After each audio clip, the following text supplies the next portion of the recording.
Buongiorno, sono Angelo dalla Fidas Donatori Sangue. Se hai bisogno di prenotare, dove doni normalmente?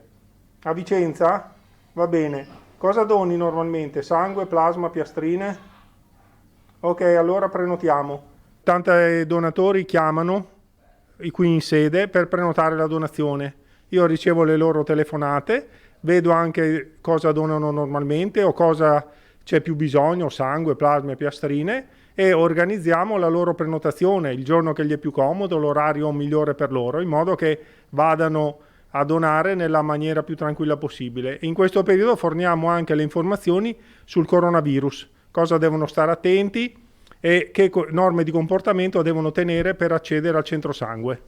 Lui è Angelo, un volontario del centro donazioni di Vicenza che anche ad agosto riceve le telefonate e le prenotazioni di chi vuole donare il sangue. Una necessità che non va in vacanza e una dedizione verso il prossimo, un impegno attivo che per lui, come per i tanti volontari che agiscono per lo più in ombra dando un contributo fondamentale per la comunità, si è accesa tanto tempo fa. Un lutto in famiglia che lo ha fatto riflettere e diventare prima donatore e poi volontario. L'appello è quello a donare. Siamo in estate, molta gente è in ferie, però gli ospedali non sono in ferie. Gli incidenti ci sono sempre, gli interventi chirurgici ci sono sempre, c'è tanto bisogno di sangue. Chi ha la possibilità, magari o prima di andare in ferie o al rientro, si organizza magari per andare a donare. E allora ecco il vademecum per chi si approccia per la prima volta alla donazione di sangue.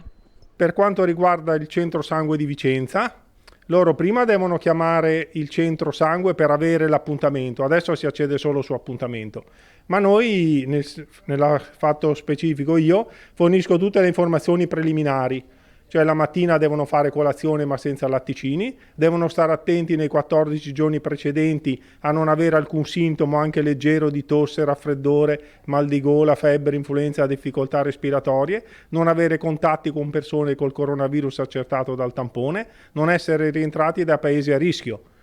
E anche questo soprattutto per non mettere in pericolo la sicurezza del centro sangue di chi ci lavora dentro.